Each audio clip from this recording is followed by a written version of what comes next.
Hey, welcome back to another episode of Pass Forward. Today I want to talk about the forbidden vegetable and how to make it better. Forbidden vegetable, you're asking?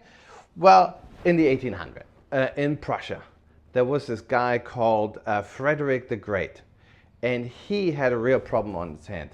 The grain were failing, the people were starving, and he needed them to eat potatoes. But potatoes at the time was like animal food, or that's what the peasants eat. That's not what we eat. So he tried to force them by law eat potatoes. They ignored him. He tried to then educate them. That went well. Nobody was listening to him. So what he did was he had this huge field, and he called it the Royal Potato Field, and he planted potatoes on it, and he had guards surrounding the field and patrolling. And soon enough, people were like sneaking in at night, stealing potatoes and feeling really good about it. And now we are royals, right? We have the royal food here. That was one of the first examples of reverse psychology, because of course the guards were instructed to look the other way, and he never arrested one single one of those thieves, but it worked. So potatoes became very fashionable at the time. What we're gonna do here is I found a way to make those things even better. So let's get them all out, those little diggers. So what we do is we take a jar, we ferment these with a 2% salt brine, 2%. And don't use iodized salt, that's no good. Use something like Himalayan Rock Salt.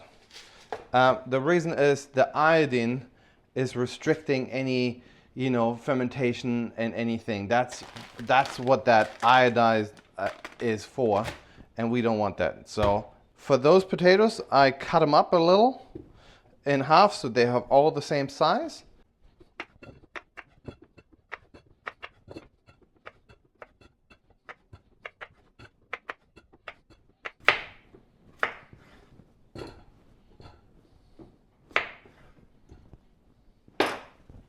Now comes a little bit the tricky part. We got all the potatoes in here.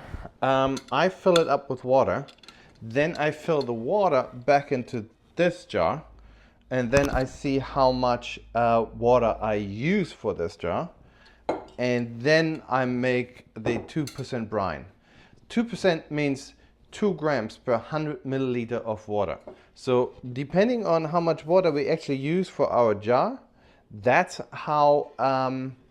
how much salt I know how to put it in. All right, let's do it. Good thing about those potatoes is they stay submerged. You don't need to put anything on top of it to keep them down. They don't float. Like it like that. That would be nicely covered. Now I got this jar. Let's see how much that is.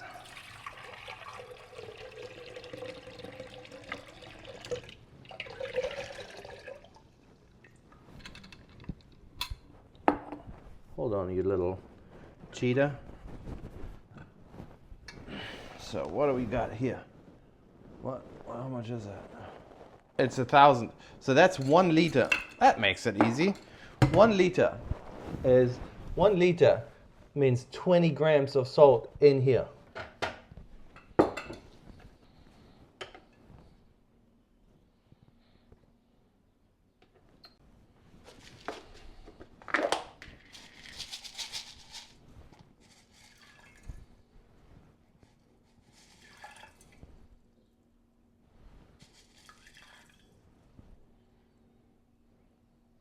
Yep.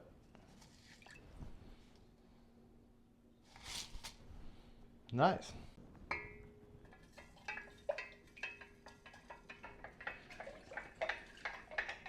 All right. All the salt has been dissolved. Now it's going in.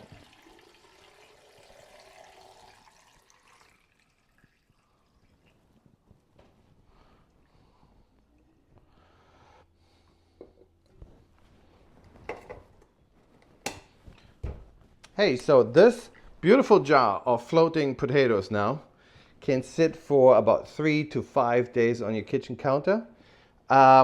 It kind of slow ferments. It's not like a very forceful, bubbly fermentation, since there's only starches in there and the fermentation needs to break them down into smaller sugars to be able to ferment them.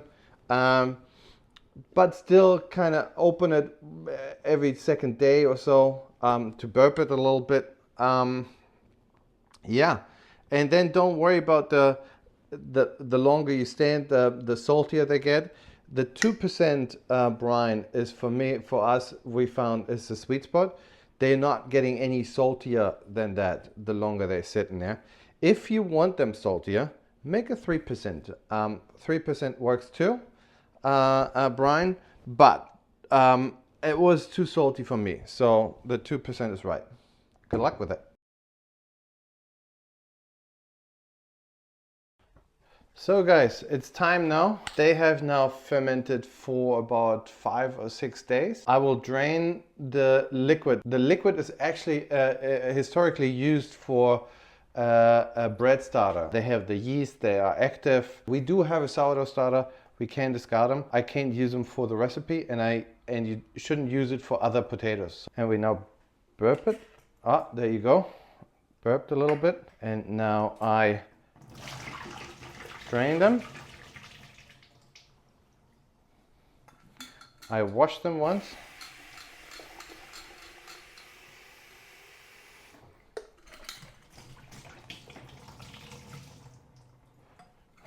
And now they go like that in my pot.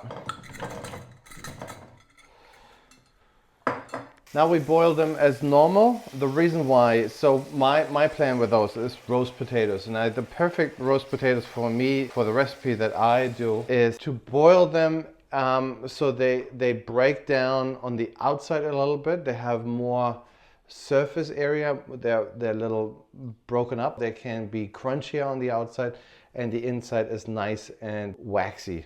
So that's the style I want to have.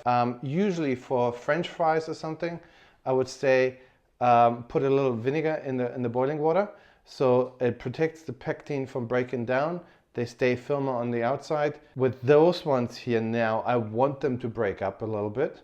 So I want them to be more alkaline. That's why I put some baking soda in the water. That breaks the pectin on the outside a little bit more. Then we roast them. Usually what you could do as well is to put them straight in boiling water, because that keeps the inside firmer and boils the outside quicker. In this case, it's just easier for me to do it like that now. And now I put like 2 normal teaspoons in that water, or maybe 3, 2.5. And I'll start boiling that now.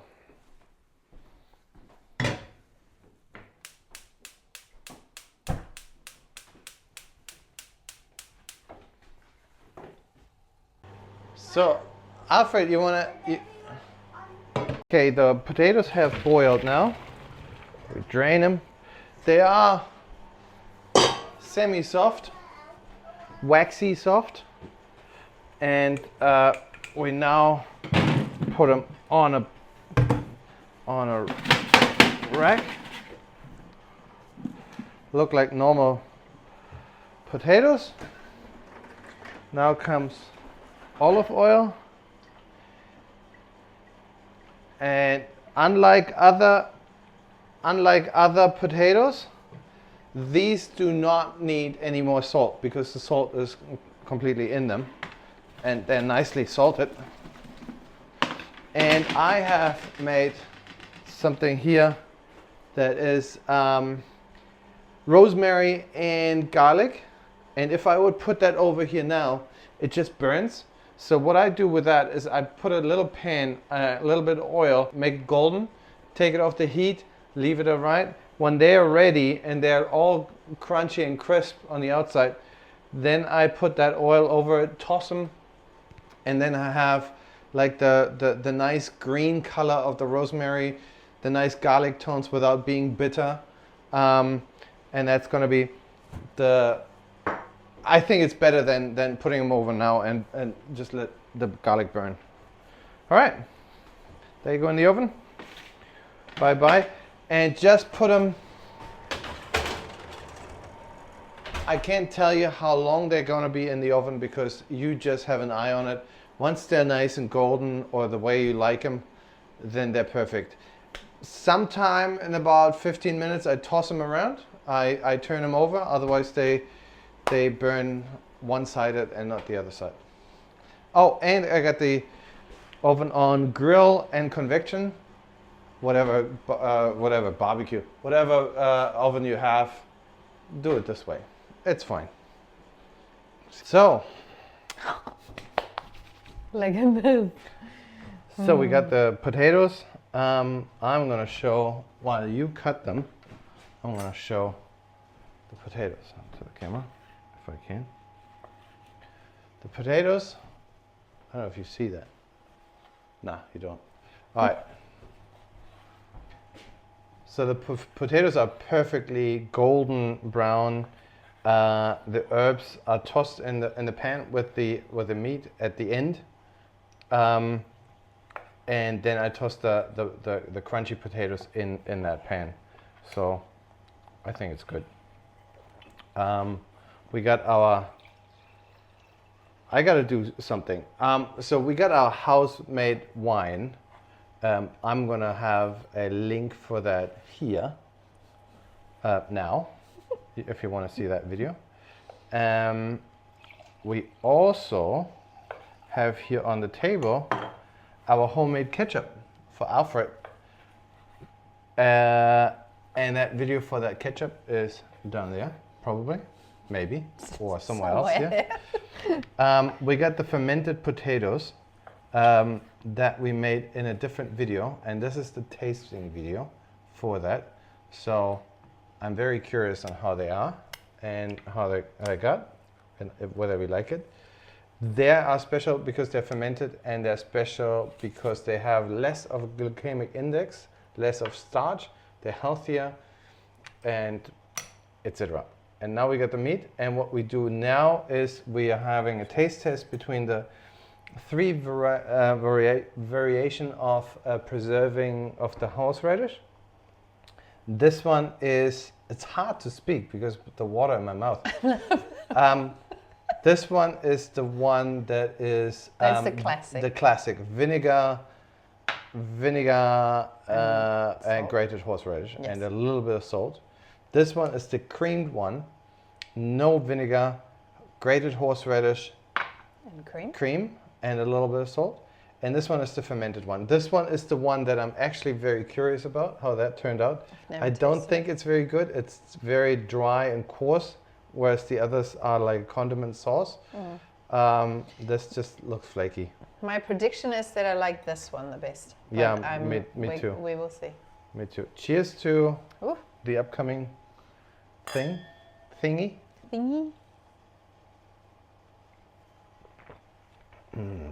Okay. That is a nice wine. Okay, that's wine. So, I start with a potato, and I start with a knife, and I start with some horseradish on it. Start with meat and horseradish. Okay. Oh, let's have that one first. Do you have the classic one? Yep. Ooh.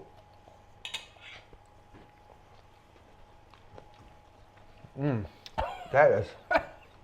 Woohoo! That has some bite to it. Free sinuses. Yeah.